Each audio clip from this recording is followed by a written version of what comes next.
I've yet to fix buttons and shit. Someone's angry.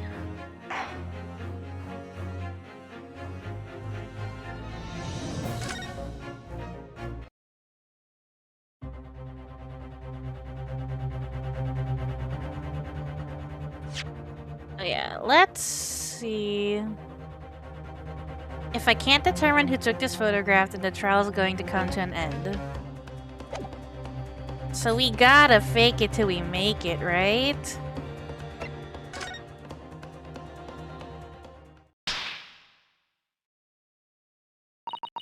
This isn't about whether I can or can't come up with the answer now. I simply have to.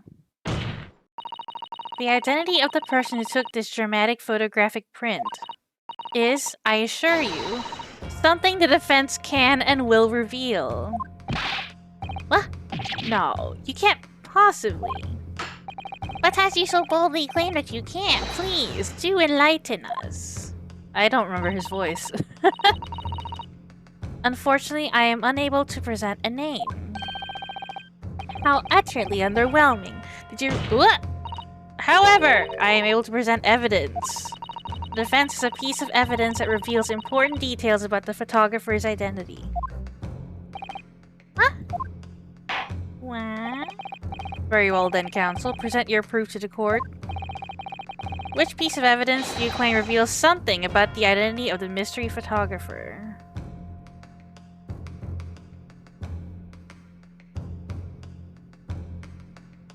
Maybe the pen?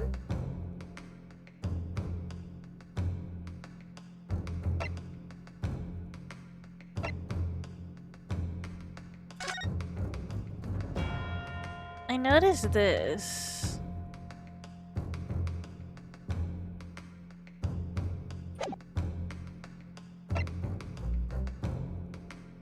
Reveal something about the identity of the photographer.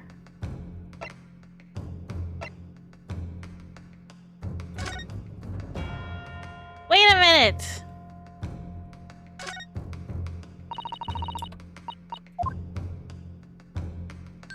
This is broken. The same thing on the picture.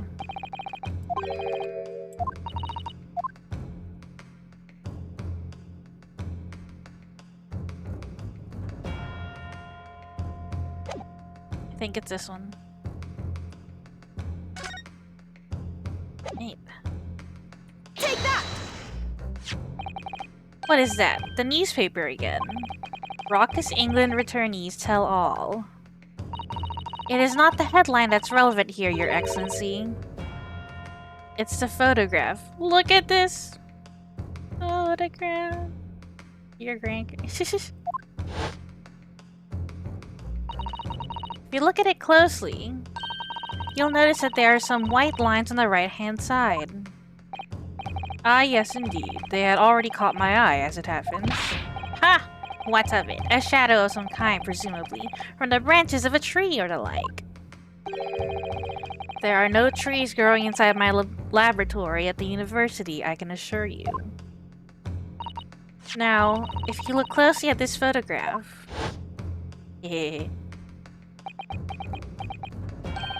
Good gracious! Yes, exactly the same pattern of lines is present on this photograph too. Objection! Well, that tells us nothing. Ha, yes, it's a shadow of some kind, definitely, from the branches of a tree. There wouldn't be any trees growing inside a hut at the beach, Counsel.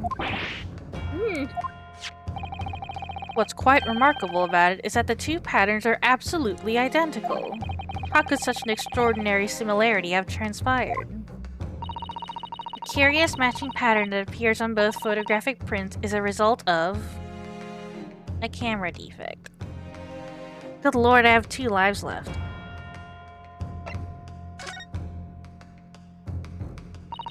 Obviously, it must be due to a problem with the camera I used to take the photographs. With the photographic device? Yes, we can confidently say that the camera's lens must be scratched. and that the scratched lens causes unwanted lines to appear on every print taken with the device. That's scratched lenses to you? That looks like broken as shit. In short, the two photographs under consideration here were taken with the same camera. But there must be hundreds of such camera devices here in the capital. It would be utterly impossible to identify the owner of this particular one. Objection! I think you're forgetting, Prosecutor Ouchie, that one of the photographs featured in a newspaper article. A newspaper? Ah! That's right. The author of that article is the mystery witness to the crime. What?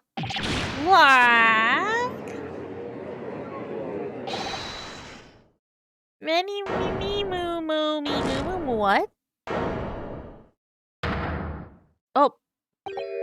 I see why you were called a raucous England returnee. What are you yelling about? You've already testified. It's mini memo, I tell you, mini memo. Mini memo. Soseki-san, what was it? Did you say many memo? Ever since I returned to Japan, a reporter from the Shoyu News has been hounding me, following my every move. A reporter by the name of Raiten Mini Memo. Yes, hounding me from dawn till dusk.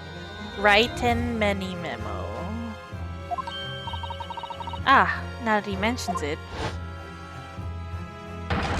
They secretly spy, snap shots, scribble stories, and scupper my privacy. This bitch. Ink. Pen ink? Look at that same reporter V. A camera to the left of him, a notebook to the right. There I am, stuck in the middle with Writing Mini Memo. Oh, writing mini memo. So you're saying that this picture was taken by Mini Memo, yes! My lord, your excellency, Esquire. Officer, find this newspaper reporter at once and bring him to my courtroom. You will adjourn for a short recess in the meantime. Oh, yes, your excellency. As you say, your excellency. And one more thing. I want this knife, the murder weapon, examined for traces of poison. You will solicit the assistance of the Imperial University's medical department for the task. Understood?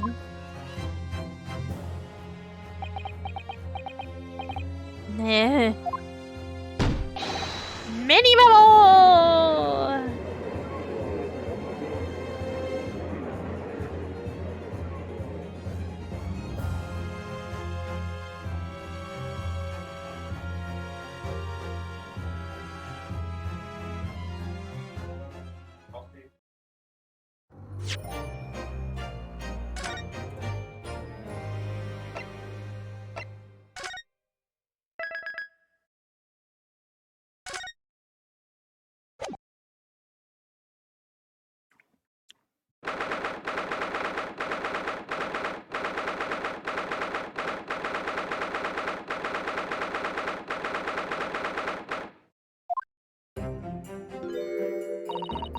I'm so sorry, Susato.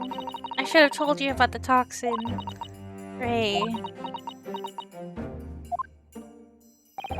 You have a strong sense of responsibility, I know. That's why you decided to shoulder the burden alone. No, that's not it at all. I was scared of my failure coming to light, that's all. So I hoped to retrieve the substance from the Englishwoman before anyone found out. Before the trial started, do you remember what you said, Susato? You had no doubt in your mind about my innocence, that you'd stand by me to the last. I remember. And yet I didn't deserve your trust in me. I hid important details from you, Susato. I completely betrayed your faith in me. Hit me, Susato, I deserve it. No, in fact, throw me to the floor. No, that's too good for me as well. Drag me through the city streets. I'm no better, you know. Oh? Even though in my heart I knew that you'd pull the knife blade from Miss Brett's back, there was just a brief moment when, in my mind, I doubted you. Susato. I'm sorry. After I stood here and promised you that I'd stand by you and always be on your side, I betrayed your faith in me too. And as such, I failed you as a lawyer. Oh, no. I think this situation has taught both of you a valuable lesson. Placing your unbridled faith in another is no easy task. Yes, Father, that fact has certainly struck home. Which is why I can see more clearly now. So, Ray... Yes? Can you find it in your heart to forgive me?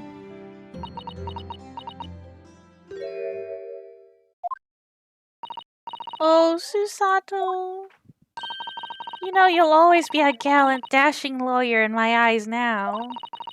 Oh, Ray. Gay. I was so scared, you know, when it happened. I didn't know what was going on. The Englishwoman was sitting at the back of the hut, listening to what I was saying. I know it was you who sold the poison. Well now, whatever do you mean? And then a moment later, she suddenly got to her feet before collapsing onto the floor in front of me, with a knife in her back. Hey there. Oh, drag me through the streets. Kinky. It all happened right before my eyes. And you were the only people in the hut at the time. That's right. Just Miss Brett and myself. There was no one else. So I just don't understand how she could possibly have been stabbed like that. A great mystery indeed. I still can't believe it happened. That's why I just couldn't bring myself to speak up. It'll be alright. However it happened, and whatever really went on by the sea that day, I promise you that I'm going to prove everything you said you saw is true. Spoken like a true Mikotova. Now, I think we should discuss what's coming up in the trial, don't you? You don't have much time. We must make sure we have our facts in order. Yes, I expect the poison is going to come under close scrutiny in the upcoming proceedings. The police should hopefully have identified it on the blade by now. The trouble is, it's a completely new, laboratory-synthesized blend of alkaloids. The police won't have any way of testing for it. Oh, I see. Yes, without this chemical reagent, it's impossible to detect the toxin. Chemical reagent? I sent a colleague of mine off with some earlier to deliver to police headquarters. I think perhaps you should have some as well, though, just in case. Okay.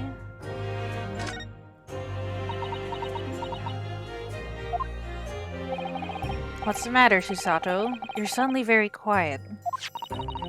It's this newspaper article. Exclusive! Deadly poison stolen from Yume Medical Research Laboratory. I'm wondering how the information got out, given that it was a government secret. It was all the Englishwoman's doing. What? This is when the professor and Soseki-san were being interviewed at the laboratory. That so-called English lady swanned in and without any compunction said to Professor Mikotova, "Oh, Professor, surely your guests would love to hear about your work on that substance there." It put me in a very awkward position, to be frank.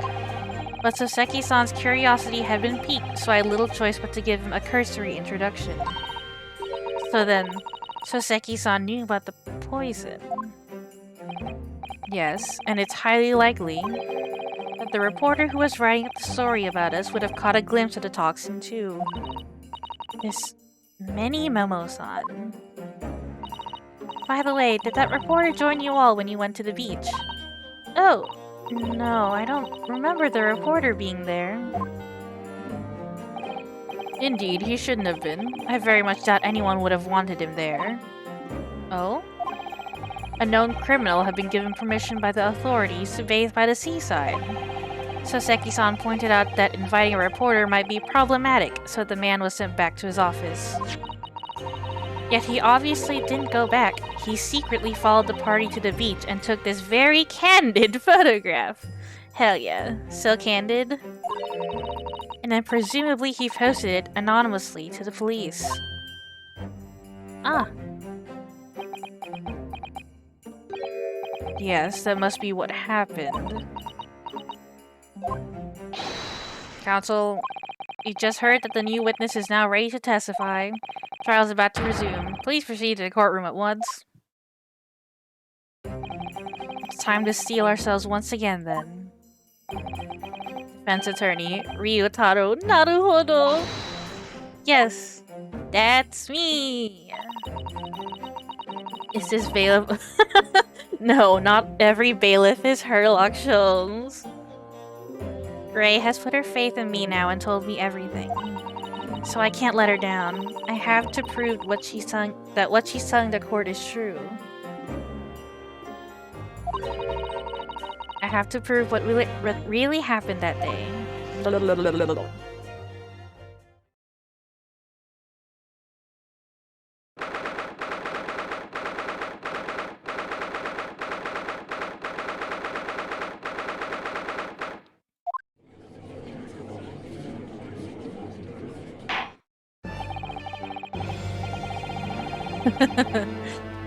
I hereby call this court to order as we reconvene to continue the trial of Ray Membami.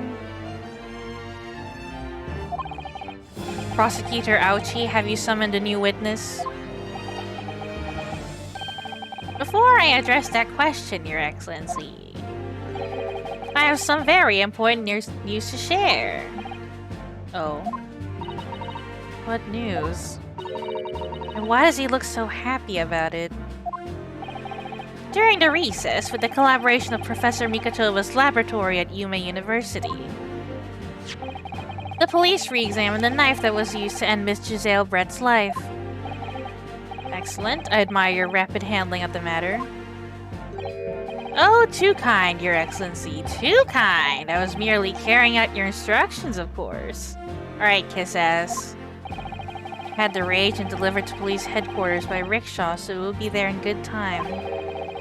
But judging by the man's swagger, I fear we might need to brace ourselves for the inevitable. And counsel, what were the results? This dagger, which was so cruelly used to end the life of the victim, has no trace of poison anywhere along its blade. What? Are you sure about that? I would stake the reputation of the police on it. Armed with the reagent, the test is extremely simple. It couldn't have made a mistake. Okay. In short, the accused's feeble excuse earlier has been utterly destroyed. Don't worry, we got this. We got this. Now, the prosecution is ready to call a new witness. Ah, the newspaper reporter who managed to capture a photograph of the crucial moment. Good. Very well. Officer, bring in the witness. No trace of poison on a knife. But if that's really the case... how could a toxin have entered the victim's body?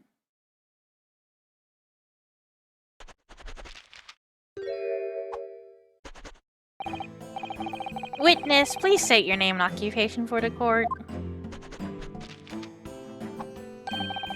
Write in mini memo of the Shoyu News. I'm what people like to call a journo. I read this as porno for a second, and I was like, wait a minute. What's a journo, Father? Do you know? It's simply a contraction of journalist. I'm there when the news breaks, putting pen to paper to catch those scoops that are in print the next morning. They don't call me the hero of the Herald for nothing. The nice guy of news. Nice guy of news. Oh, so, it was you who took this photograph, was it? Well, well, what have we here? I'm sorry? Ooh, brace yourselves, people. Many memos senses a scoop in the offing. Female student up to foul play, defended by curiously handsome young lawyer in Supreme Court. The readers will lap this up. We'll set it above the fold at 72 point in the 5-leg format for the morning edition. Huh? Right then. Let's start with your name. Oh, it's Ryutaro Naruhodo. Next, what made you want to become a lawyer?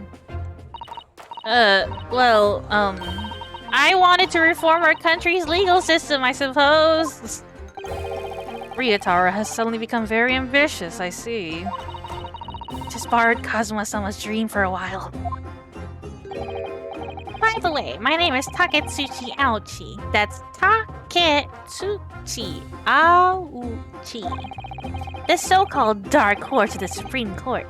My objections strike fear into every defense lawyer's heart. No, the readers won't buy that. What? Witness? Yes? What this court demands to know is whether or not you were responsible for the taking of this picture. It was delivered anonymously to the Imperial Police Bureau only yesterday. Yeah, I wouldn't be a journal if I didn't click quick when presented with a scoop like that now, would I? I don't know what accent I'm doing. Sometimes stories call out to me, sometimes I have to chase them down, but either way, you've got to be fast. Fast legs to run with and the fast hand to write with. It's no good if you don't note it down, I always say. That's what I call my many-memoism. Many-memoism? Ah yes, I remember your face. We met that day when you were interviewing myself and Soseki-san. Yes, right. That was me, Many Memo again. But you were supposed to be going back to the Shoyu News offices after our meeting. But the scoop is, I didn't. Because that Englishwoman's words had piqued my journalistic interest. Miss Brett's words. A criminal left to do as she pleases just because she happens to be a British citizen? It's horse dung. This country's judiciary is rotten to the core. You're right. The Supreme Court's rulings aren't worth the paper they're written on. The police are just imperial pawns. Stay your tongue, young man. There are complex political issues at play. Well, anyway, I quickly jotted down those words she said in my memo pad. This is painful. Are you ready? I'll read it out. It's all here. Right, here goes. I should like to go with everyone to see our country's coast.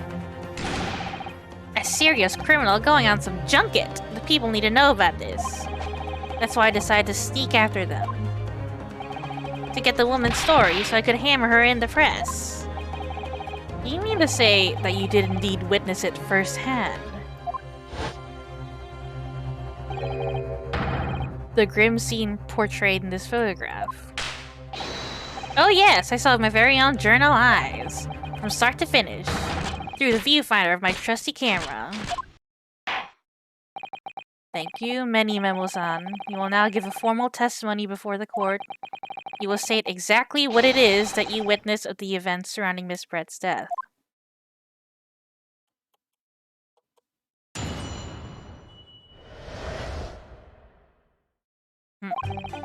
The beach hut was made of shoddy old reed screen, so there were plenty of gaps I could see through. I could see inside through. The Englishwoman was sitting on a stool when the student girl came in and started arguing with her. Seconds later, the girl pulled out a knife. Throwing the Englishwoman to the floor, she stabbed her in the back. My smoldering journal spirit burst into flames. Quick as a flash, I whipped out my camera, ready to click. I pulled apart the rough weave of one of the screens and poked the lens through to afford a perfect shot. Ah, yes. The perfect shot's more important than saving someone's life. But whatever. Read screens, you say? Right, you can see them clearly enough in that great shot I snapped. The hot walls were just screens made of coarsely woven reeds. Yes, it allows the breeze to pass through and bring some relief from the summer heat. And it was a breeze for me to poke my camera through and see the whole thing hotting up.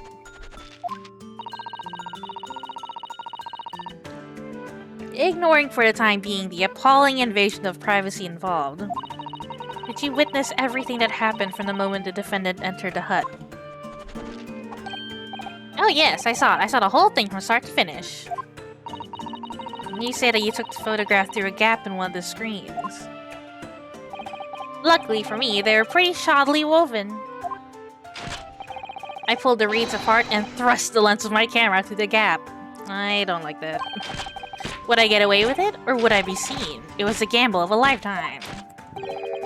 A tenacity of purpose is considered admirable in a journalist, I suppose.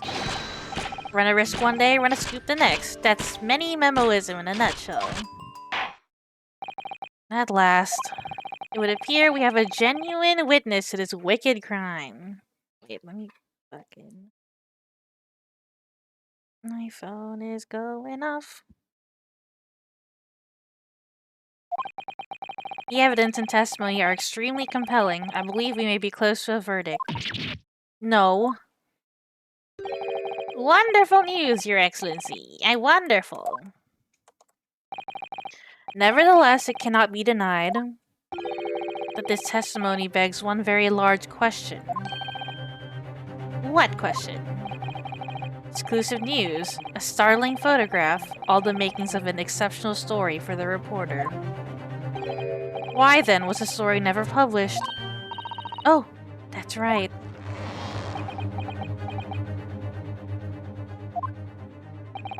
It seems clear to me that there are circumstances at play here that are yet to be understood. Ha! More pathetic excuses. Very well then, counsel. Proceed with your cross-examination.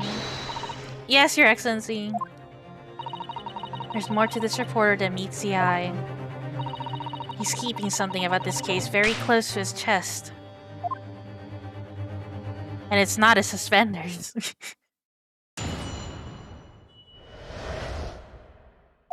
Alright, let's press on everything. Hold it! What made you want to see what was happening inside the beach hut in the first place?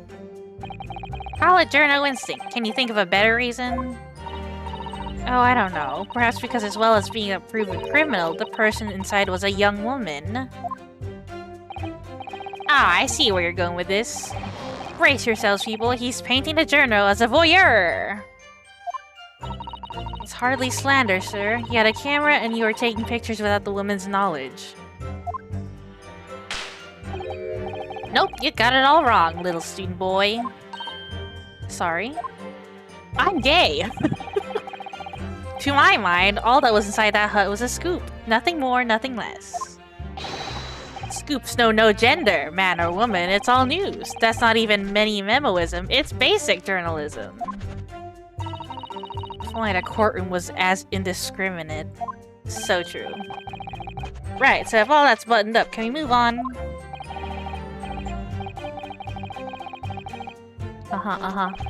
Sight that vindicated my journo instinct, that's what. Blah blah blah. I could see it all as clear as day. You liar. Hold it! So you actually saw Membami-san entering the hut. Yep, and she was raging like my journo spirit.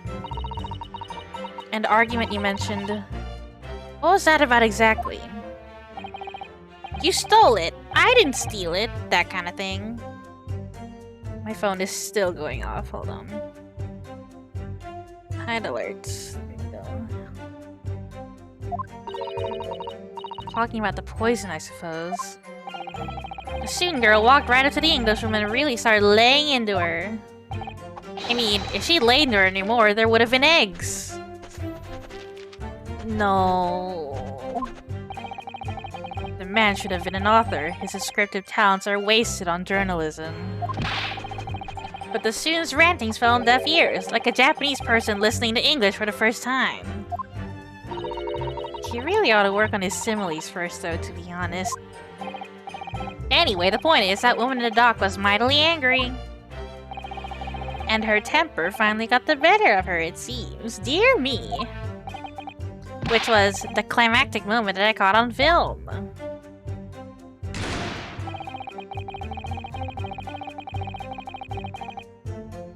Hold it! Do you swear before this court that you actually saw the precise moment when the stabbing took place? Ha! The precise moment? I didn't see just that. I saw the whole hellish scene play out, from start to finish. I have here a simple plan of the beach hut. Perhaps you could use it to explain to the court exactly what you witnessed.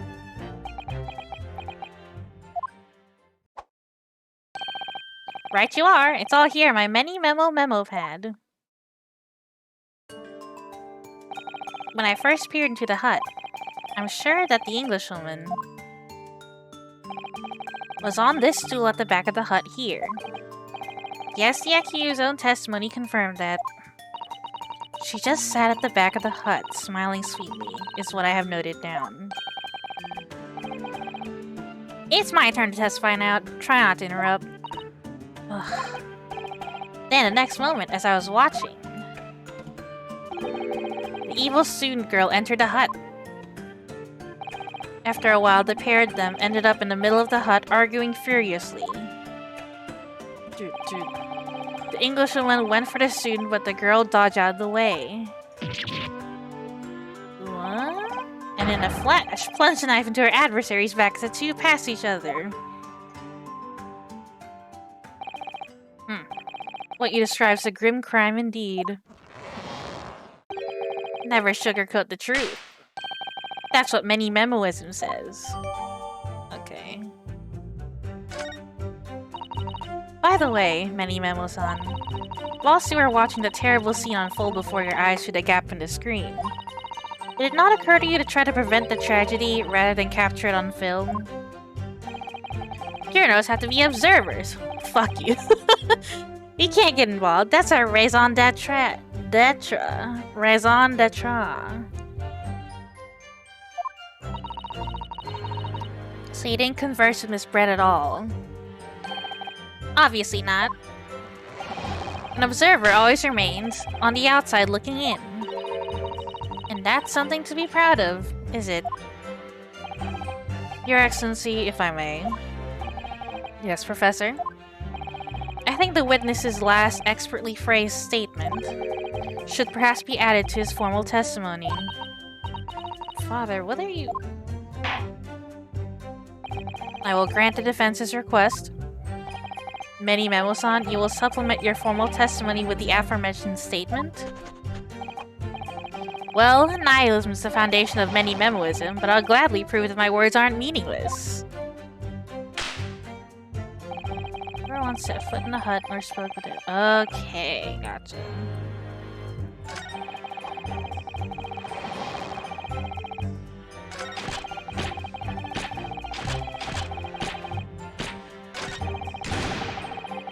Okay, I was here. He added another one at the end.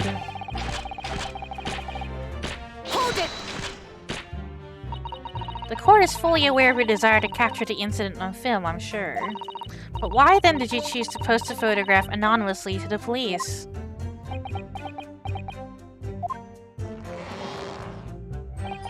I'm afraid I don't understand a word that's coming out of your mouth. I'm asking why, as a journalist, you decided not to make a story out of the incident. Think of me as a sculptor who makes art out of the sordid private details of other people's lives. But I never discuss my own personal life on principle. I mean, that's basic Many Memoism. It's not something to boast about. No doubt your burning desire to see the truth exposed and justice done was what motivated you. That's it. That's brilliant. My burning desire to see something or other exposed. Has to be a good reason why he didn't think to write an article about what he saw, though. By your own admission, you were outside the hut? How then did you manage to take the photograph? Ah, yes, that. I'm glad you asked. Depart the rough leave. Hold it! But the two women inside didn't notice. Ah, obviously not. If they had, where would I be right now? In jail, that's where. Which you'd think you would make you reflect on what you were doing. No, a journal's job is to collect little snippets of life as unobtrusively as possible. Without their consent. Haha! Leave nothing but footprints, take nothing but photos. Yes, that's spot on. Did he just make that up? The point is, the witness risked life and limb to obtain this photograph. And this photograph reveals the whole truth. There is nothing more to be said.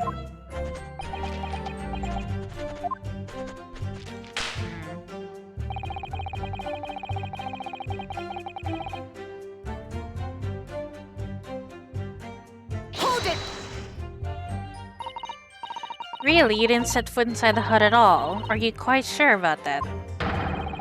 I think you may have the wrong impression of me. We're talking about a murder scene here. My nerves were stretched to breaking point already. Oh, I see. You were scared. Maybe I did have the wrong impression of you, yes. It was all I could do to stifle a scream and hold my hand steady enough to snap the shot. You really should have summoned help before thinking of your camera. Many memoism and humanism don't always agree. And most of the time in those instances, many memoism comes out on top. Hateful. Ha! As a sculptor of stories, sometimes I have to be cruel for my art. Yes, that's spot on. Surely he's making all this up. He claims to have spied the whole affair from start to finish. If true, his testimony is devastating. But it does seem as though he's holding something back, doesn't it? If that's how you feel, I suggest that you trust your instincts and press him on everything he said. As you've no doubt seen done many times before in your role as judicial assistant. Yes, I have. I've seen witnesses like this pressed often. I know exactly what to do.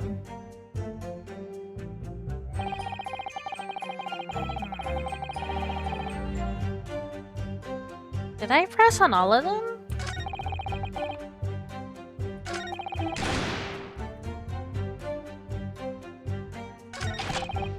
Yeah, because this is where the... Okay, let's see. Yeah, here.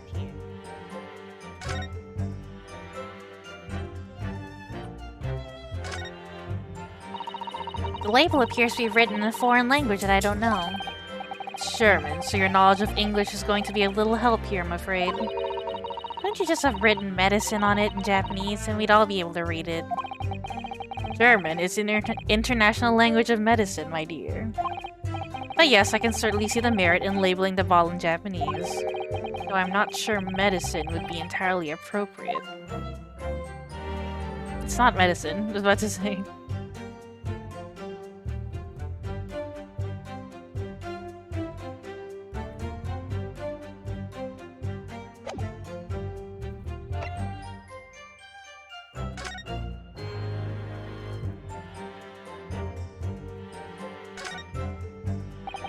Ah yes, this must be the victim's blood.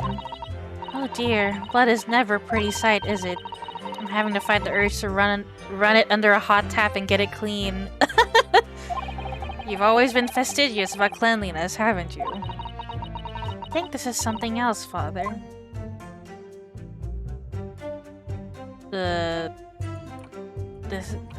This? It's not blood, is what you're saying? I think this is something else. Or no, it's just about her comment. Wine to clean stuff.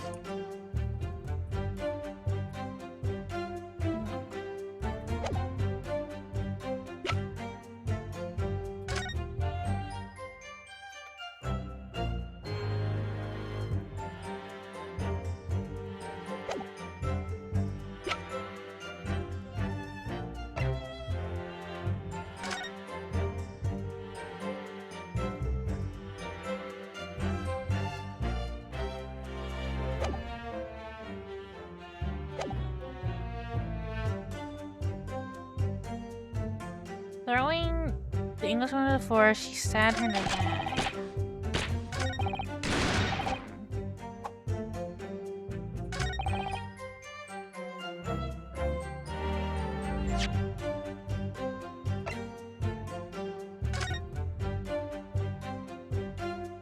Oh, there's this right here.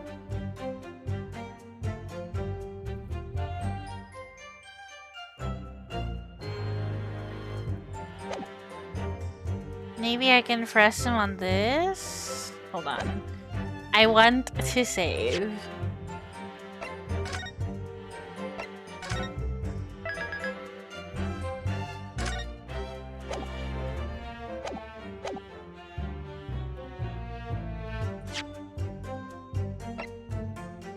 Objection! Shit, it's wrong.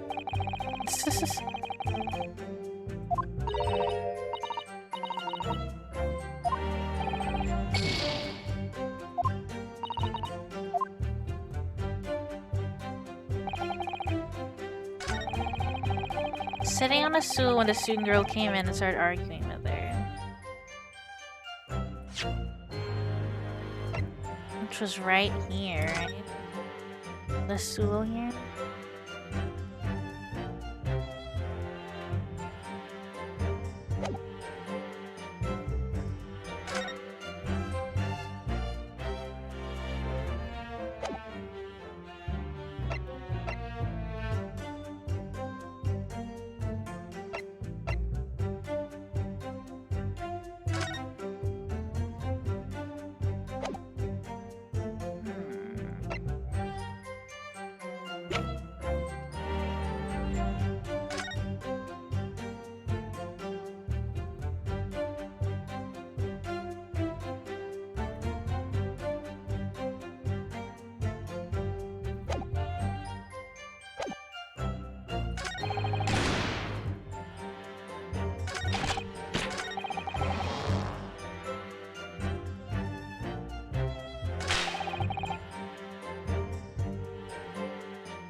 Let me see this again, hold on.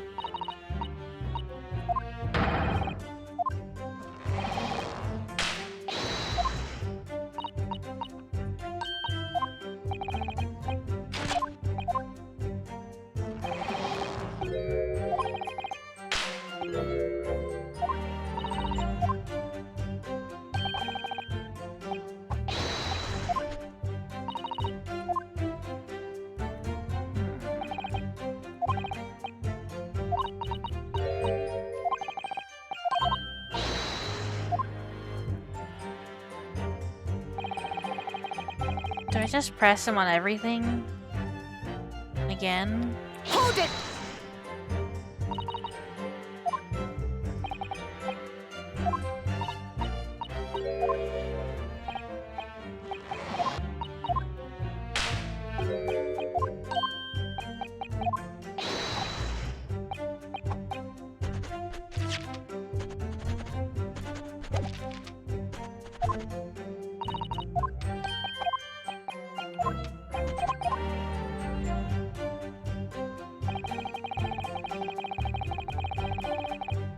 Hold it!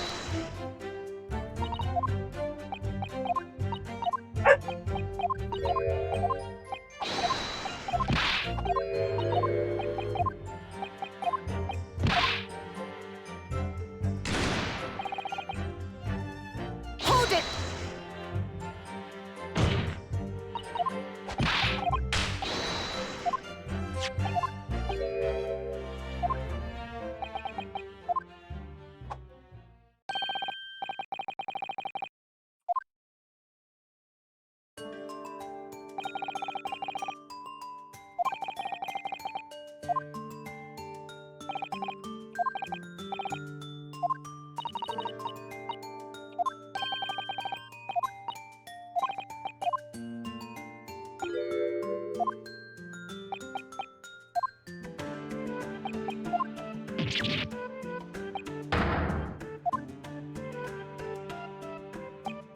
But the picture looks different.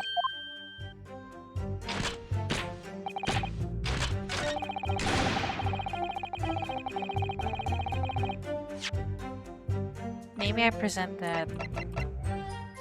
Objection!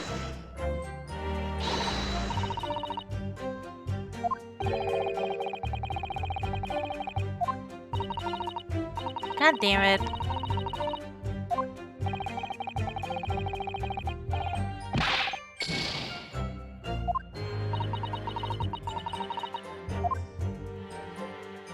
I'm not sure what to...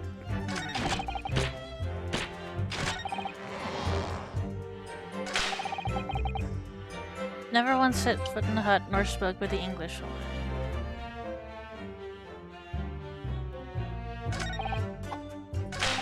I think it's this one, but I need to figure out what to present.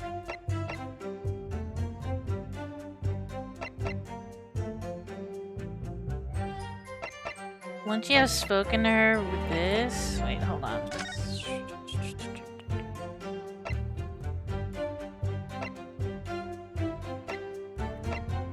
I guess we could do this article, because how else would you have known?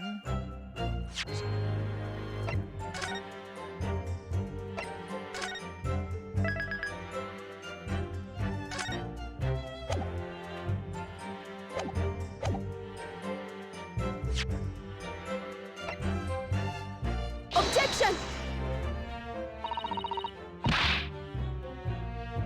God damn it, are you kidding me? Am I thinking too far ahead?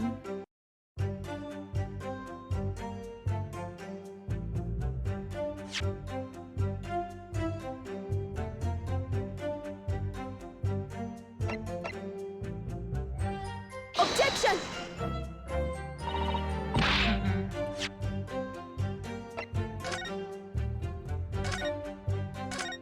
I'm not sure what the question I'm supposed to be answering here is.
RM.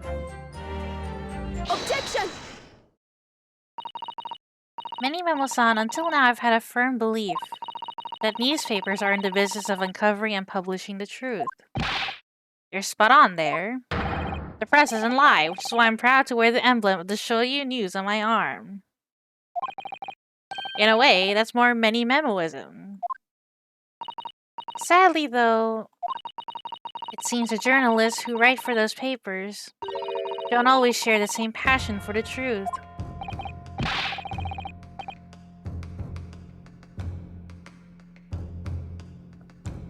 What are you suggesting with those recriminatory words, Counsel? Many Memo-san, do you recognize his fountain pen? Ah! Oh, he's sweating! This pen was found at the scene of Miss Brett's death. In fact, the murdered victim was gripping it in her hand as she died. What are you? If you look at the barrel of the pen, you'll notice that its owner's initials are engraved there. R.M. Yes, thank you for bringing that up, Counsel. The initials of the accused, Ray Membami. Is it a coincidence, I wonder, that your initials are also R.M.? No. Raiten Many Memo, R.M. That's horse dung. Can't you see? One of the central tenets of Many Memoism is being a pencil user. And yet, as the court will clearly be able to see on your right hand, there's a very obvious blue ink stain. It would appear that you must have rather carelessly left it somewhere recently. Your favorite fountain pen, that is. Horsey horse dung! Many Memo-san, is it not the case that before she died, you met with Giselle Brett in that beach hut? Attention! Why should we listen to this absurd nonsense? It's nothing but another excuse. Exactly. Shoyu News will stand behind me all the way. I deny everything. There must be as many people with the initials RM as there are stars in the night sky. The fence has neither the time nor the inclination to count every star in the sky. And there's no need anyway, because this pen has more to tell. Yes, there's another clue. A clue that undeniably proves who its owner really is. In that case, counsel, the defense will now show the court where this alleged clue lies. Of course, Your Excellency. The clue on this fountain pen that clearly reveals its owner's identity is...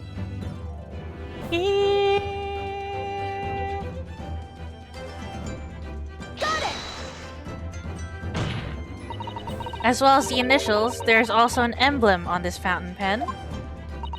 An emblem that you will of course recognize, Many Memo-san. Goodness me, it's the emblem of the Shoyu News. In other words, the owner of this pen is an employee of the Shoyu News whose initials are RM. Suddenly the stars in the night sky don't seem so numerous, do they? Oh, she's spitting! Well, Many Memo-san, how do you respond? No! My news! Order, order! Explain yourself, witness.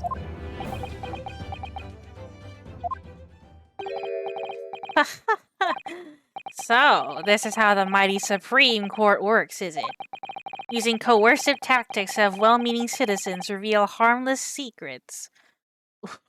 What? I've used nothing but honest tactics. Alright then, fine. I won't try to hide it anymore. Yes, not long before that grim tragedy unfolded, I, a Shoyu News reporter, on behalf of the public, conducted an interview with the Englishwoman. An interview?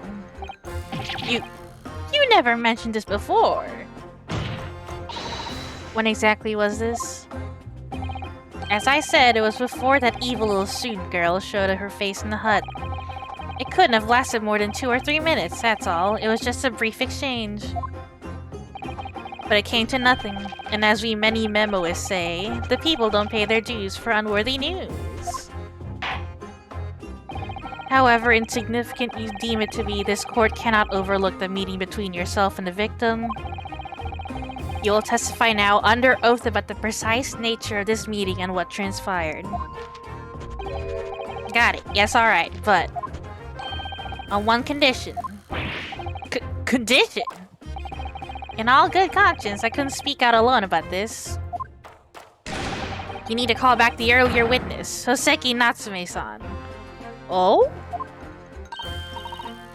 Soseki-san? Oh yes, according to my notes here, that man has a secret of his own. Embrace yourselves. It's not a harmless one. It's big. What? What? Oh, it's probably where he was accused of murder or something. Many Memoism states that one man's secret is every other man's front page story. Very well, I will grant the witness's request in this instance. He's probably gonna use it. Officer, summon the earlier witness back to the stand.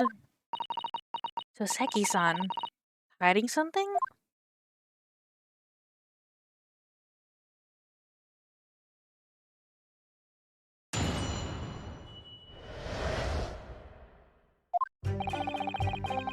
I asked the Englishwoman for an interview, but she declined, so I left the hut without making a fuss. Then, watching secretly from outside, I saw the woman being stabbed and the other witnesses come running. The detective realized that the victim still had a pulse, so he ran off to fetch help. That's when this writer man here asked the woman a very significant question. But he didn't say anything about that in his testimony, which is why many memoism demands I reveal it now. Oh, really? You mean to say the victim? The victim regained consciousness? And when she did, you decided to ask her a question? That's, true, yes. He did, and that's not all. The woman gave him a very definite answer. An answer that incriminates the accused. It's preposterous. Why am I only hearing about this now? Why didn't she mention this before, you yokel hack? It wasn't even a conversation. Yes, I did pose the withering English rose a question, I don't deny it. But she could no longer speak. She was barely conscious even. Counsel for the defense, I expect a thorough cross-examination to be conducted here. This court must and will know the truth. Absolutely, Your Excellency. Porter is claiming that Miss Brett implicated Ray somehow? What on earth could have happened in that hut? I didn't realize a detective went in and tried to get help.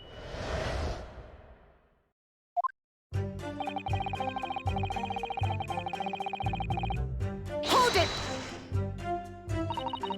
You asked her for an interview, you say? Well, of course I did. I wanted to ask her about the incident she was involved in at the end of last year. About the case in which Dr. John H. Wilson lost his life. That's not the way I phrased it. Many memoism calls for straight talking. Why'd you murder Dr. Wilson, is how I put it to her. Yes, that sort of talking is as straight as a ruler. Ask every question as if you're asking for a menu in a restaurant, I say. It's the best way. A veteran of the paper taught me that. And how did Miss Brett answer? With one simple phrase. Mystery is woman's charm. Whew, that told me. So I waltzed right out of there. Really? Something about that doesn't quite seem to fit together. Leave every room as if you're waltzing in a dance hall, I say. It's the best way. A veteran of the paper taught me that. Okay. Hold it!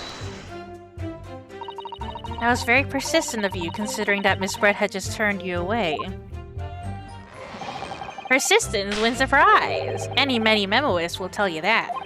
Let them think you've left just when they lower their guard. That's when you swoop in for the scoop. And the fruits of your labor are all too apparent in this telling photograph. Though I'm sure the young yokel student would rather not be reminded of this damning evidence. Actually, it's thanks to that photograph that we managed to identify this witness.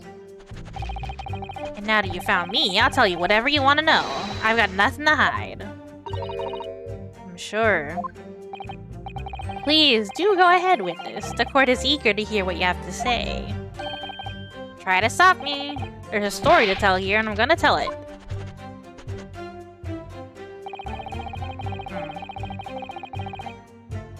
Hold it! And so Seki-san remained behind in the hut. That's right, yep. Our author friend here was a blabbering wreck, shaking all over from his head to his toes, mustache twitching, eyes bulging. What do you expect? You don't know the terrifying troubles that taunted me whilst traveling abroad. Back behind baleful bars. They'll be coming for me, surely. That's all I could think. I felt as though I were gasping for air, drowning in a sea of cold sweat. I mean, after his foray, I would be twitchy too. Poor Soseki-san, his experiences in London have scarred him deeply. As the world seemed to close in around me, I quietly recited a prayer to Amida Buddha. Eternal emptiness, empty eternity. The end is coming for me, surely. No sutras are to resound in my courtroom, please. And now we come to the crucial part. That's when it happened.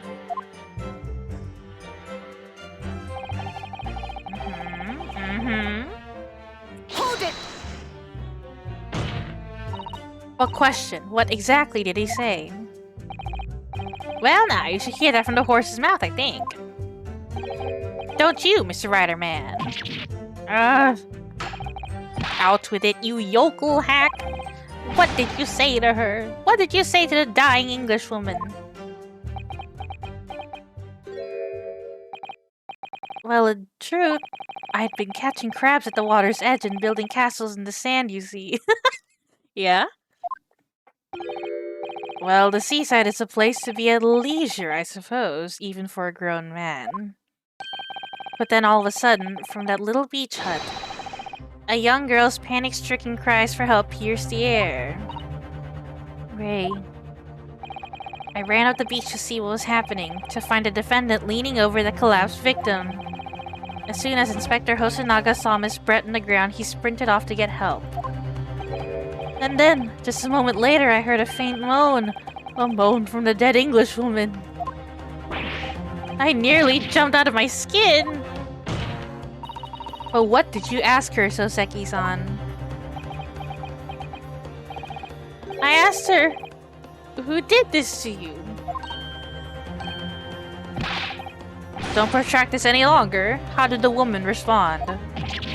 She didn't! She said nothing in response! But...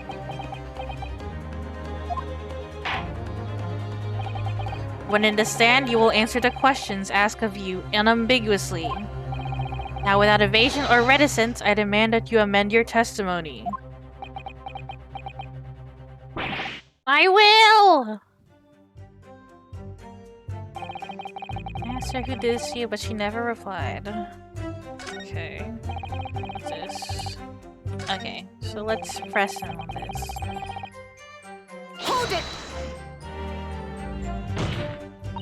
So you tried to find out who the culprit was.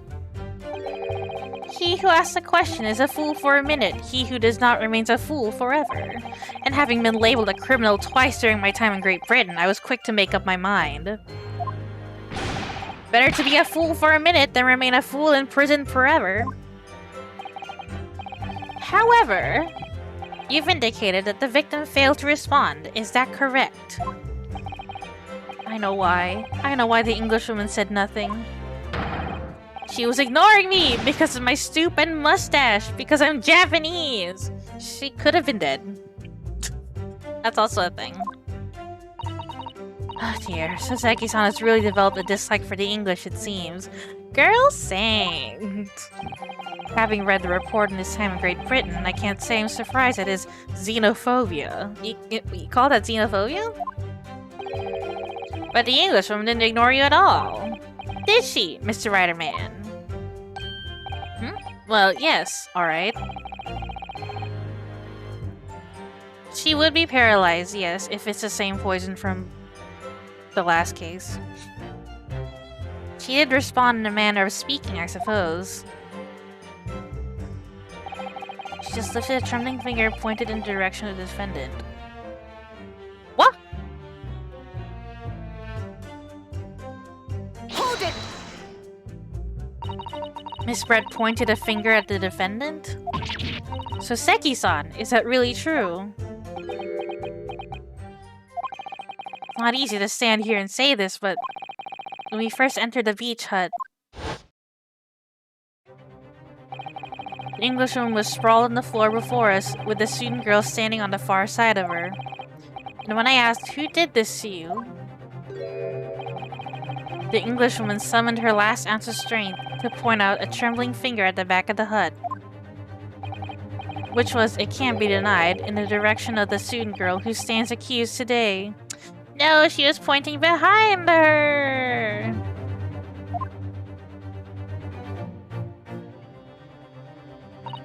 No. Soseki-san, why on earth did you neglect to mention this in your original testimony? But fiddlesticks, I say! This is not a British court of law. You will respond in Japanese. You speaking English? Yes, of course, the Englishwoman did point her finger towards the back of the hut, but I was trembling, and she was trembling, and everything was a blur. In thinking about it, I feel as though perhaps she was pointing in a slightly different direction. Actually, no, not slightly, in a very different direction to where the student girl was standing.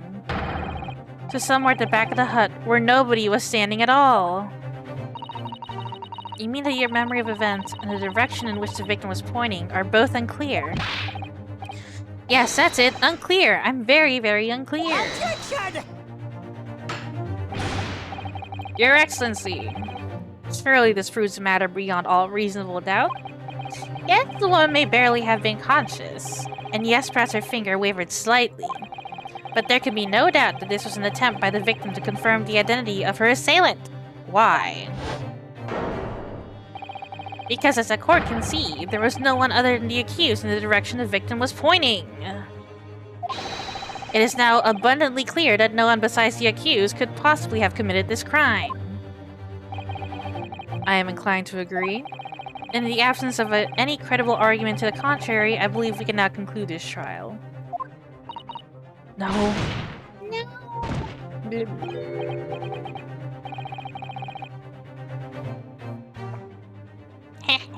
The headline's writing itself. Dashing lawyers hopes dashed. 92 point across the whole page. We'll do an extra edition. This is a serious blow, Shisato. Unless we're able to identify the true culprit and substantiate our claim with evidence, the judge will give his ruling and the trial will be over. But that's impossible, Father. We don't even know how the crime was committed yet. Impossible though the task may seem, we have no choice. We must think back over everything we've learned thus far. Somewhere in all those details, I'm confident we'll find a clue we need. Ray gave us her account of how events unfolded in the defendant's antechamber before the trial resumed. She told us what happened at the precise moment Miss Brett was killed. She was sad, then she stood up, then she fell.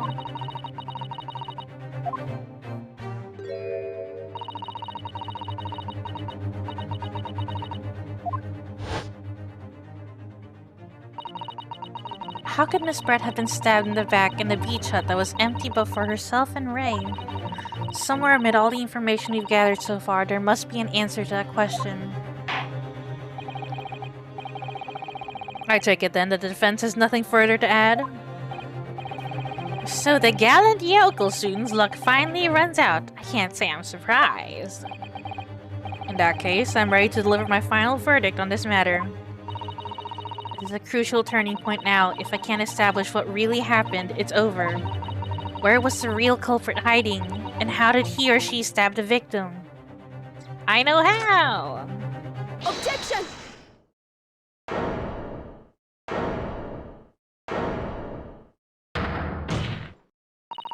Your Excellency, I respectfully ask you to postpone your adjudication for the time being. Oh? To what end, Counsel? The defense would like to present the court with an alternative theory. An alternative theory that can explain who the victim was actually trying to implicate with her dying gesture. Objection! An alternative theory? Ha! None exists. Objection! There was someone else present at the scene who could have committed this crime. What? And the victim, Miss Brett, tried to reveal who it was to those around her at the time, by mustering all her remaining strength and pointing a trembling finger in the killer's direction. This is fiction, fantasy.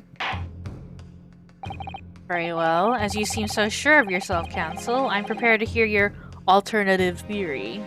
A game theory. So young Ryotaro Naruhodo. Yes, Your Excellency. You will present your latest theory to the court by means of this plan. At the moment the victim was stabbed, where exactly are you proposing the culprit was concealed? I will fucking show you right here. Take that! Naruhodo-san would never give up, and I'm a Naruhodo now. I guess so. The true culprit who fatally stabbed Miss Brett was concealed in this location here. Are you mad, Counsel? You're suggesting the culprit was outside the hut. What?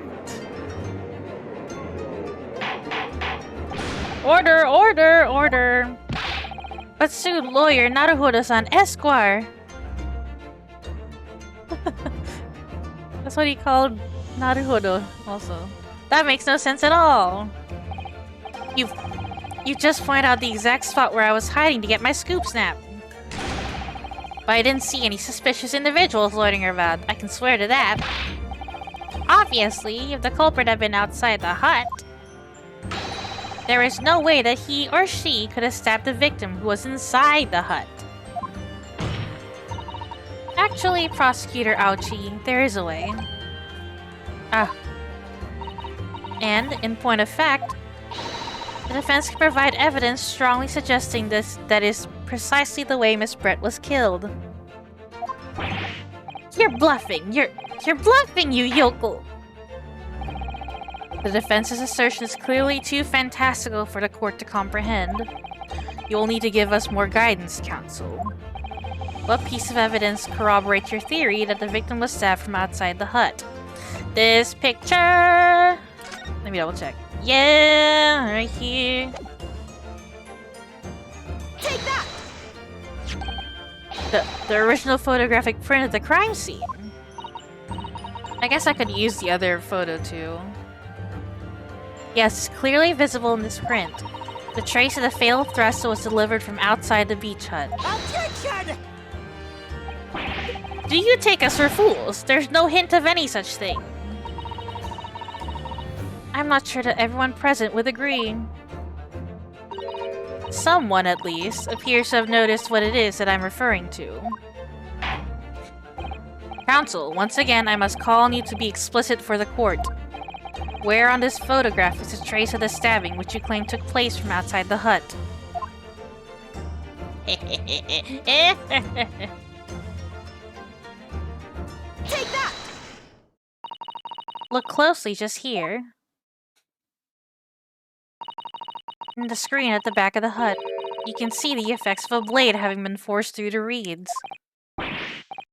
No, I can't. I can't see any such thing. You need new glasses.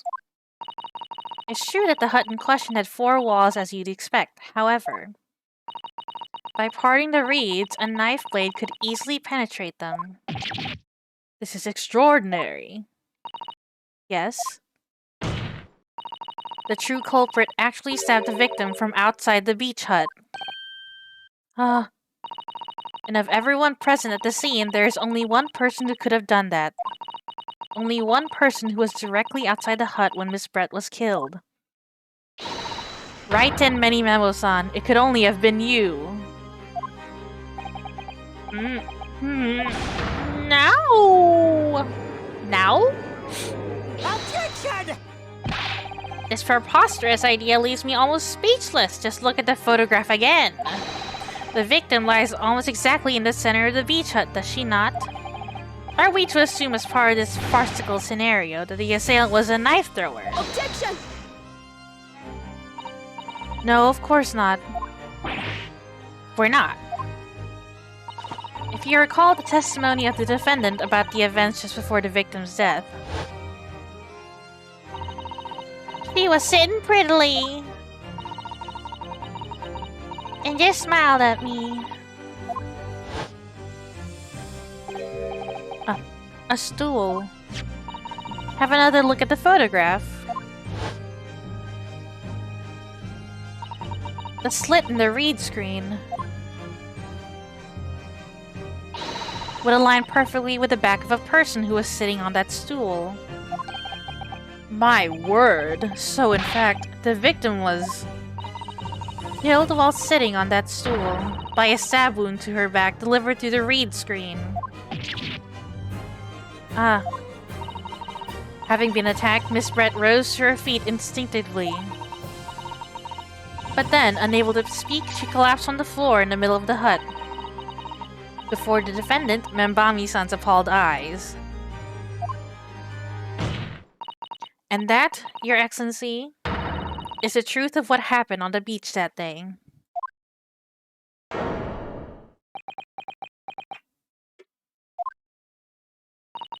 By your silence, Menimamo-san, I take it that you don't deny the charge. This is absurd! He's still paralyzed. That will do. It would appear that we have a tacit admission of guilt from the witness. Accordingly, this court has successfully established the truth of this matter. Which means that the defendant, Membami-san, is innocent of the crime. Oh, that was fast. Oh, thank goodness. Finally made him cave. I feel like it's not over, but I must say I've never been more proud. No, this can't be. The Ouchi clan can't. What of my growth? My growth of hope? It was not an apparition. I can't accept this. I won't. I see no reason for the continuance of this trial. I will therefore move to conclude proceedings by delivering my final verdict and...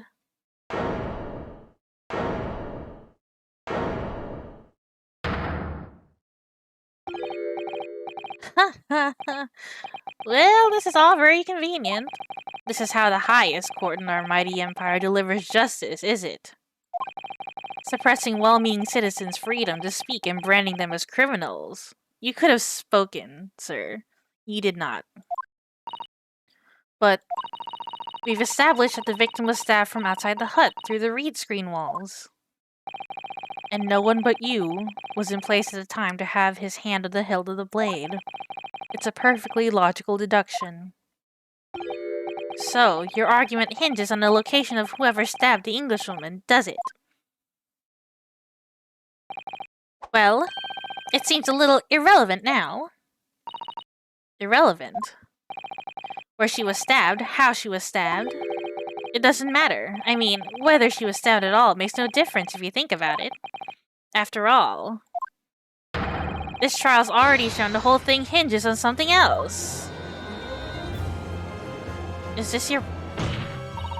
What? What are you talking about? Brace yourself, little man. I'm talking about the fact that everything's changed. Because of the dirt you dug up. What? Enough obscurity. Explain yourself, witness. What's to explain? I'm talking about the poison, of course. The poison? Let's ask the professor for a comment on the situation, shall we? I understand that the deadly poison you were developing was stolen from your laboratory, correct? It's been shown that this poison was administered to the victim, Miss Brett. Is that right? That is correct. The unusual constriction of the victim's pupils are a sure sign that this particular poison was used. I see. So, presumably that means that the victim already had the poison in her body before she was stabbed? Ah. Given that her pupils were clearly constricted, it seems highly likely, yes. If she had been dead already, the poison could not have circulated in her blood.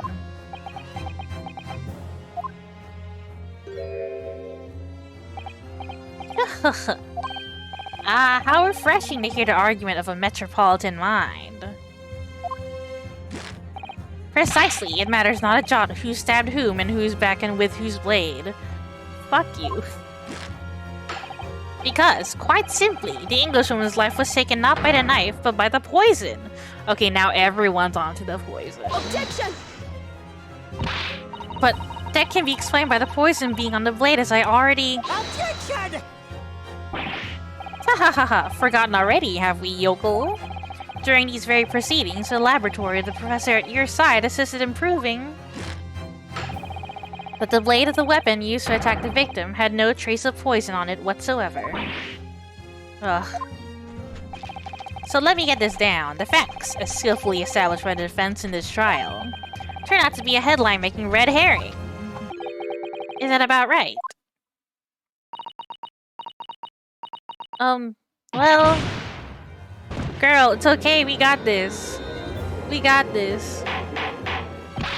Order, order, order, but where does this leave us? How, in that case, did the poison enter the victim's body? Oh, get here. There is an undeniably obvious answer to that. The lady most likely imbibed it. You mean she drank it? Have another look at the photograph here. As you can see, a bottle of carbonated water and a glass had been knocked onto the sandy floor of the beach hut. The poison could have been slipped into either. But somebody made Miss Brett drink it. Well, what do you know? Look at those dashing eyes. This will make a great front-page shot. Hey, why the bewitching stare? After all, I'm the last person you should be looking at. It would make no sense at all that I poisoned the woman, would it? I mean, that's been established already. Hold it! Established? What were you talking about? Don't tell me you've forgotten. It's a little hard to believe, given that the person who established it was you. Me? What on earth does he mean? Ooh, let me capture those wide eyes. This is prime press fodder, this is. It would seem that this trial is not destined to end yet, after all. I hereby call upon the witness to give further testimony. That's great, that is. Let me get a shot at that magnificent beard, Your Excellency. You claim it to be impossible that you were the one responsible for administering the poison to the victim. You will explain to the court in your testimony the basis upon which you make such a claim. I'm a journo and I'm a man. I've never tried to run or hide from anything in my life. Lies. I'm not about to start now, because that's many memoism. For a brief moment I thought I eliminated the truth, but it slipped right back into obscurity again. Just where is this trial going to take us? We got this.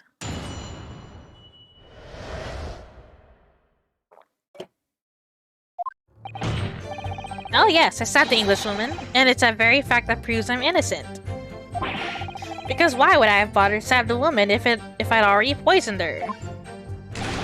When I heard the student girl and that pompous English murderer arguing, it got my goat.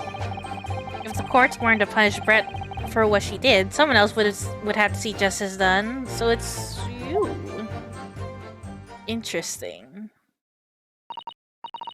So you admit it then, that everything happened as I described. But you're the one who stabbed Miss Brett in the back through the reed screen. You can blame this miserable country of ours. Okay. A country that bows to the pressure of foreign powers and lets murderers walk free.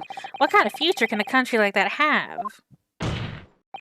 That's why I did it. I did what our pathetic leaders didn't have the guts to do. Slap bang in the middle of the charming lady's back, I plunged the blade of sweet justice right there.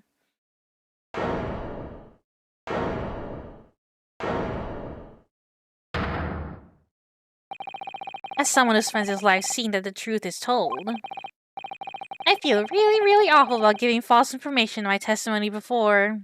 Did you? But as it turns out,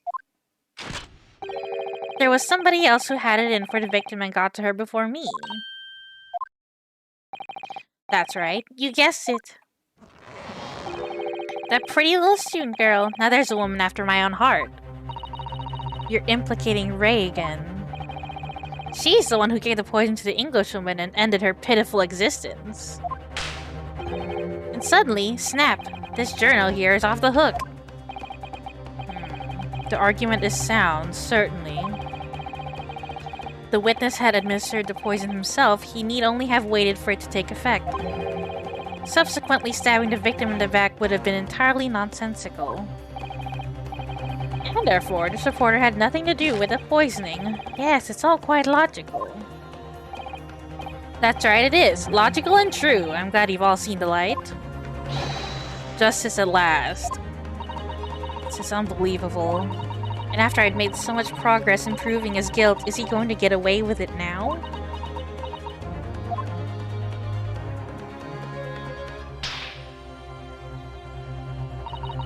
Think of Kazuma-sama and Naruhodo-san. They never stopped looking for a way forward until the judge's final gavel. Very well then, counsel. Proceed with what I assume to be your final cross-examination in this trial. Yes, Your Excellency.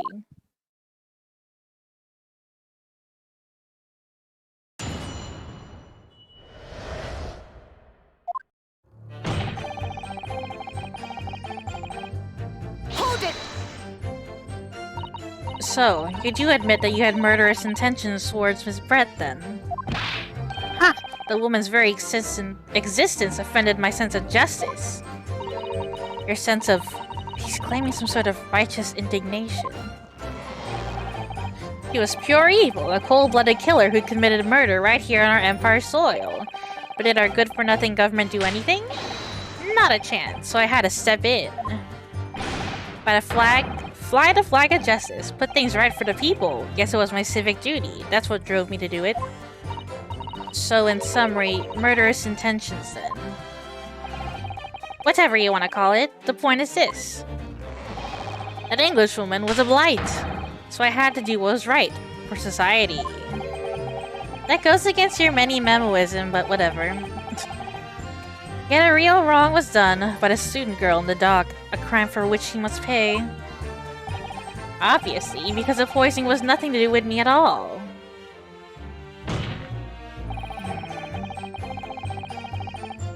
Hold it! So you still maintain that you didn't give the poison to the victim. Obviously, that'd be like putting a belt on your trousers when you're already wearing braces like these. The accused administered the poison, following which the witness stabbed the victim.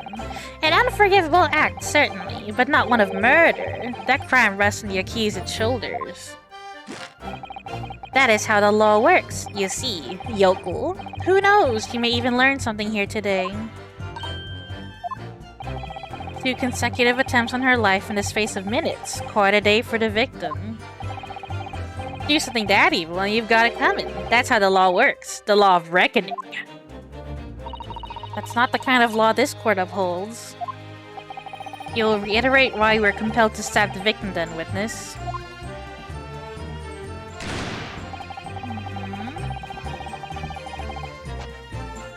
Hold it! What exactly were they arguing about? About what happened in that restaurant 9 months ago, that's what. The student girl was laying into the Englishwoman for killing her beloved mentor, Dr. Wilson. Yes, John H. Wilson. Professor of medicine, invited here from England by Professor Mikotoba, no less. Right, but the Englishwoman just jeered. Her case was to be heard by the British Consular Court in Shanghai. However, there is little doubt that she would simply have been acquitted and sent back to her homeland a free woman. It was eating the student girl up inside. You could see it. I really felt for her. Oh.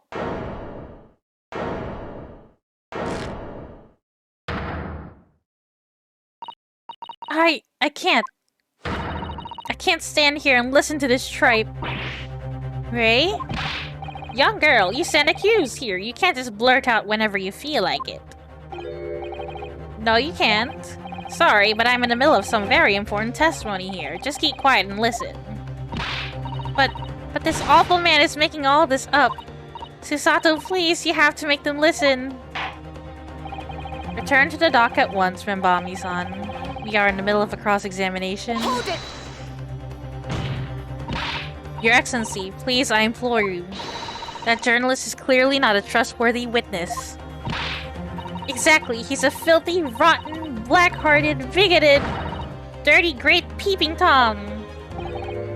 Whoa, take it easy there. Please, I really think the court should hear what the defendant has to say. Your Excellency, I see no need whatsoever to entertain the accused's remarks.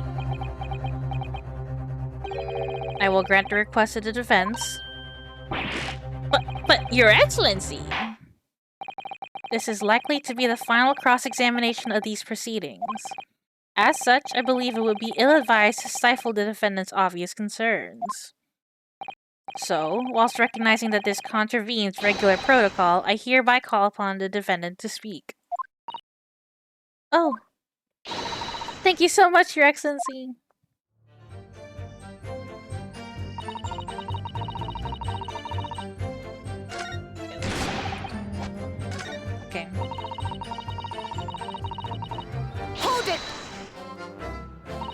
The stolen poison that killed the victim, you mean? I suspected her of being the one to steal it. I mean, just think about how she killed Dr. Wilson. That's true. Additionally, Miss Brett certainly had knowledge of the new poison. But surely it would be no easy task to steal a highly secret toxin being developed for the government. Indeed, all visitors to the laboratory are thoroughly searched when they leave. Even if a thief managed to avoid being seen by myself or a colleague, getting the poison out would be very difficult. That's true. I pestered Professor Mikutova until he agreed to show me the poison when I visited his laboratory. But as I left, I was searched from top to tail. Miss Brett rather bluntly revealed the existence of the toxin we've been developing, you see. And since Hoseki-san expressed such an interest in it, I felt unable to refuse. Obviously, I gave nothing away, other than the fact that it was an extremely potent substance. I'm very ashamed of myself. It's just that I've had a singularly terrible experience with deadly poison. I want to look my old enemy in the eye. Surely you can't understand that. To find out if my suspicions were true, I confronted Miss Brett about the poison. I told her that if there were to be an incident involving it somehow, it wouldn't just be at the university. The military would be dragged into it, the whole government even. It would be a complete disaster. And how did Miss Brett respond to your concerns? She just curled those beautiful lips of hers and said she didn't know the first thing about it. In English, actually. Ah yes, Memo-san. One small question if you don't mind. I do mind. Can't you see I'm busy? Clearly you were outside the beach hut listening in whilst the defendant and Miss Brett were conversing. Presumably then, it was you who wrote this article about what you'd heard. Exclusive. Deadly poison stolen from Yume Medical Research Laboratory. The story was published in this morning's edition of Shoyu News. The details are too accurate for it to have been written by anyone else. Sorry, I don't know what you're talking about. Yes, look at this. The entire article is almost what I said to Miss Brett, word for word. Well, Memo-san? As a journo and as a citizen of a free country, I don't have to reveal my sources. That's a founding principle of Memoism. Father's clearly right about this. The reporter did write that article, and he based it on what he overheard from outside the hut. Okay. That's what it was all about. You were trying to cover up the fact that you were listening in. That's why you came up with that stinking story about me arguing with her. Shut up! My stories never stink. Look, whatever you say, little girl, it doesn't alter the facts. Your Excellency, there's something I want to say, and I want it to go on record. Very well, you may amend your formal testimony. Alright, calm down. If you poisoned someone, there'd be no reason to go instead, of course.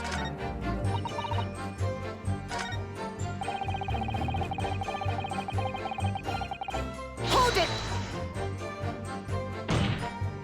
Perhaps you doubted the efficacy of the poison and sought to make sure your victim would die. That's horse dung. What? That would be like pouring pepper on your Chinese ramen before you even taste it. Completely reckless. Although, it might surprise you to learn that I am a bit of an impetuous pepper pourer as it happens. Once the victim had taken the poison, she would have been only minutes away from death. And yet, this man then proceeded to stab her in the back as well. There has to have been a good reason for that. If it was the reporter who gave the poison to Miss Brett, then clearly, he must have done it prior to Ray entering the hut. Yes, that's undeniable.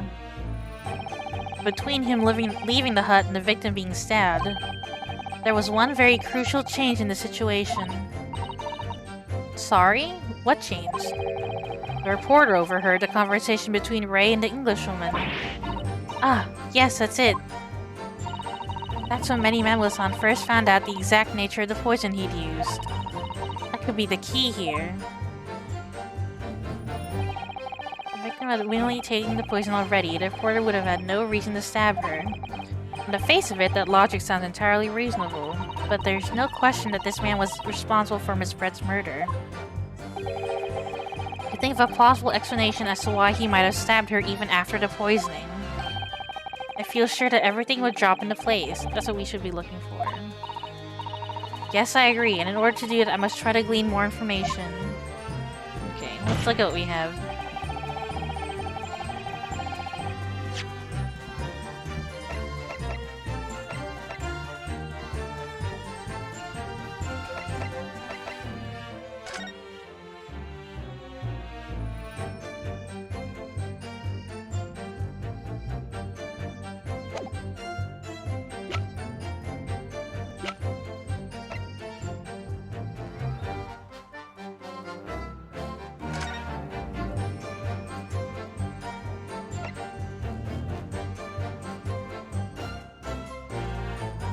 Given the smallest amount, either via the mouth or via a wound from a poison-laced blade.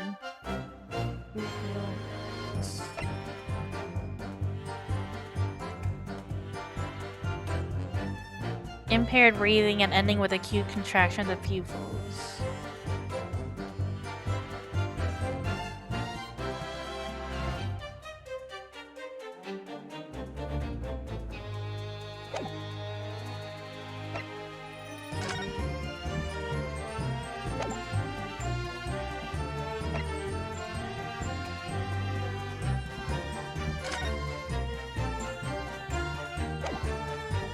She always had that mask on, so he couldn't tell. Maybe the eyes?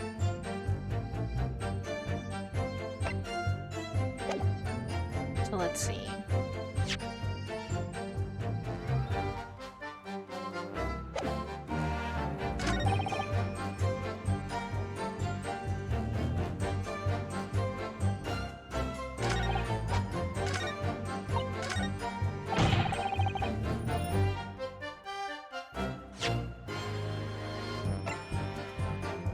Objection!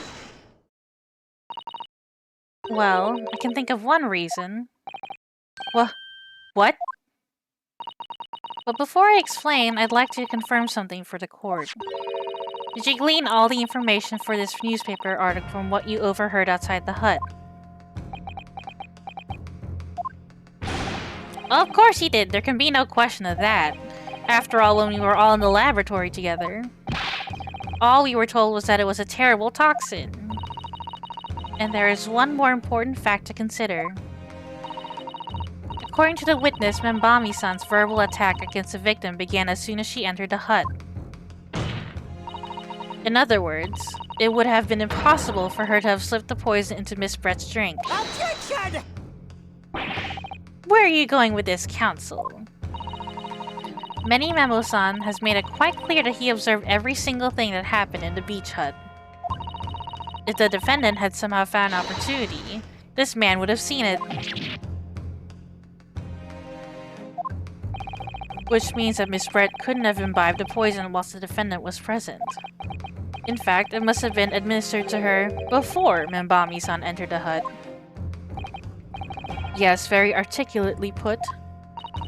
When I walked into the hut, I immediately started to press Miss Brett about the poison. At which point, Many Memo-san overheard some worrying information. Worrying information? What worrying information? The information which he subsequently included in his newspaper article, namely, that the poison was being developed in strict secrecy and that it couldn't be readily obtained. Absolutely. In fact, that's quite an understatement. The only possible place it could have come from is my lab. And furthermore, anyone afflicted by the poison would exhibit telltale signs in death. The extreme constriction of the pupils. Yes, it's quite stark when you see it. There are other poisons that show similar symptoms, but not among the new substances that are undetectable. In other words, it would be clear that the victim's life had been ended by the use of this particular poison. which would reduce the number of suspects to only a handful of people. Everyone in my laboratory is aware of the unique properties of the toxin we've been developing. None of them would be foolish enough to attempt to use it for some nefarious deed. Membami-san being no exception. Therefore, we can conclude that whoever administered this unique poison to the victim was a layperson unaware of its telltale properties.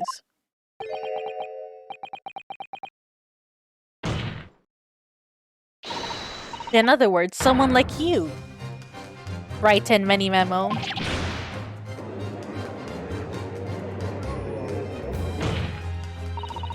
It was you who stole the poison from the laboratory that day, and it was you who administered it to the unwitting victim. But you quickly realized that it was a terrible mistake, because the poison caused such unusual symptoms and was so traceable. As you listened in from the far side of the beach hut's thin walls, you learned of these facts. I'm about to beat the first case. We'd already given the victim the poison at that point. It was too late. So you hatched a plan to disguise your mistake. A plan that involves stabbing the victim in the back through the reed screen. Objection! But what good could that possibly do? Is it obvious, Counsel? The plan was to kill Miss Brett before the poison could take effect. Once in the blood, the poison causes the onset of pupil constriction. But he had hoped to precipitate the victim's death before that happened, hadn't he? Exactly. Because without any revealing signs of the new secret poison's use, no one would ever have suspected. This is extraordinary. Yes, the effects of the poison meant that it would be too easily identified, so the killer had to mask his use, which he attempted to do so by plunging a knife into the middle of the victim's back. Yeah, he didn't know until he started listening to them talk about it. And then that's when he stabbed them. Or, that's when he stabbed Miss Red. Because he's like, oh shit, I gotta make sure I kill her before her eyes show the constricting pupils.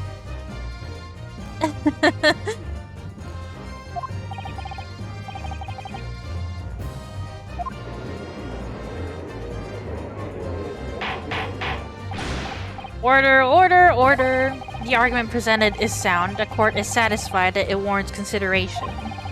Does the prosecution have a counter-argument it wishes to put forward? Well, there are a number of... yes, I counter completely. Objection! The prosecution's evasive response clearly shows that in much the same way as he nurtures the remnants of his top knot, he is clinging to lost hope. She's spitting right now. Lost hope?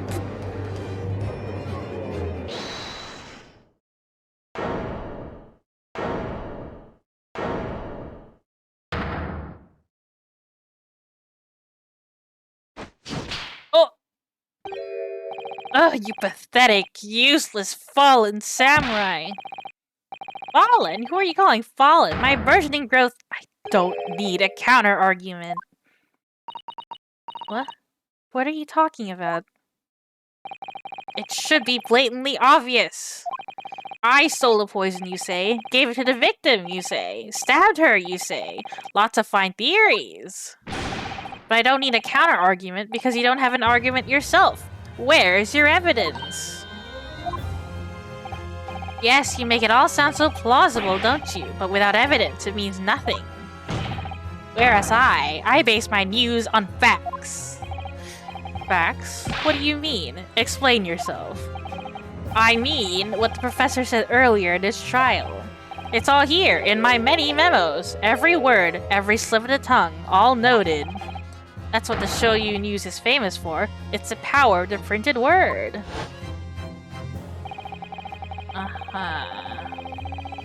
Okay, it's hard to steal. Okay, everyone's been checked when they lead.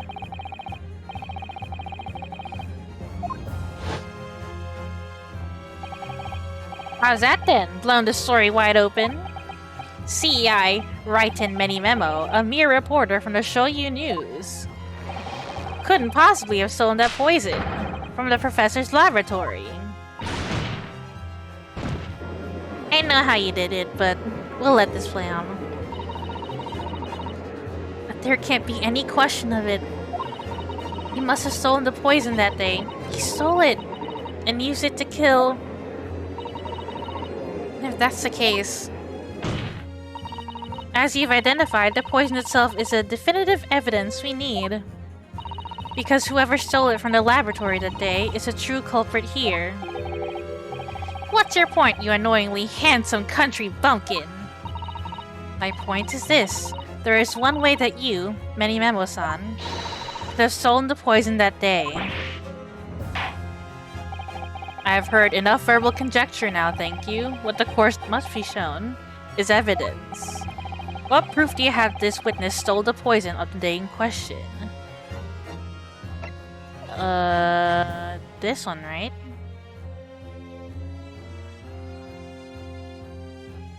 What proof do you have? It's either this or this. I guess we'll do this first. Take that! The proof, Your Excellency, is this fountain pen. A fountain pen? How can that possibly be relevant? These magical pens somehow seem to have enough ink to write many thousands of kanji characters. I believe they arrived in our country for the first time some 15 years ago now. Bah, I swear by a weasel hair calligraphy brush and nothing else. These newfangled pens are merely a fad. Oh, I have a... I have a fountain pen. Well, as a forward-thinking man of words, obviously I love my fountain pen. Stuck up a soupçon of sumptuous ink, and one's work is awash with words in the blink of an eye. That's right. Fountain pens have a small reservoir in a barrel, to which ink is sucked up through the nib of the pen in order to write with later. What does all this talking of sucking of ink have? Ah! And just as it's possible to suck ink up into the reservoir, it's also possible to eject it through the nib again, of course. My word, can this really be? Well, Menimemo-san? When you saw the deadly poison before your eyes in the laboratory that day, you used your fountain pen, your very lifeblood, to steal some of it, didn't you? By siphoning the poison up through the nib and into the pen's reservoir. Objection! More absurdity! That never happened! True, we've heard that there are procedures in place to prevent thefts like this from the laboratory. But would anyone have thought to look inside a fountain pen of all places? No, I'm a little ashamed to say that for fear of offending our guests, such a detailed search would not have been conducted. Well, this is quite startling, I must say. I remind the court that this pen was found in the clutches of the victim when she died. In other words, it was dropped at the scene by Menimemo-san. So the crucial question is, when exactly was the pen dropped? Are you suggesting? The natural conclusion is that in your haste to act while the victim was distracted for a moment, you dropped the pen after you emptied the poison from it into her glass. Objection! There could be any number of alternative explanations. For example, the witness could have been using his pen to write down details of his conversation with the victim. And when shocked by one of her outrageous answers, the pen fell from his quivering hand. Objection! No, that can't be. If it was, how do you explain why the pen was devoid of ink? What? As you can see for yourself if you examine the evidence, there would appear to be no ink present in the reservoir. What newspaper reporter goes to interview someone with nothing in his pen? No, the pen was dropped after the poison that filled its reservoir had been emptied to the victim's glass. Witness, what do you have to say in your defense?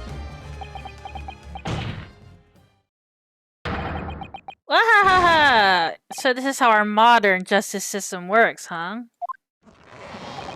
So what if the ink in my pen runs dry? So what if my pencil snaps? Oh, I can always claw my way back to the game. I have plenty in reserve. Oh shit.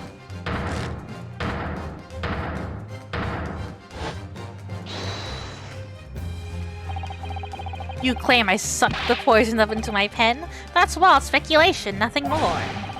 If you thought you could bring down a fine, upstanding citizen with a trick like that, think again. This looks as though it's going to take one final decisive blow to finish this matter. As I see it, the situation is now very simple. It rests upon whether or not this witness did indeed steal the poison on the day in question. And therefore, it all depends upon whether or not the defense can prove that he did with evidence. I got your fucking evidence! Ha! No such evidence could possibly exist. Objection! Many Memo-san, this is how our modern justice system works. What? In the courtroom, evidence is everything. Something you would do well to remember. Because we are well past the point of speculation at this stage, I assure you. Very well then. I call upon the defense to present the aforementioned evidence. This is it then. This will be the final piece in the puzzle. Defense can prove by means of this item that it was the witness's pen that was used to steal the poison. We're gonna stop here.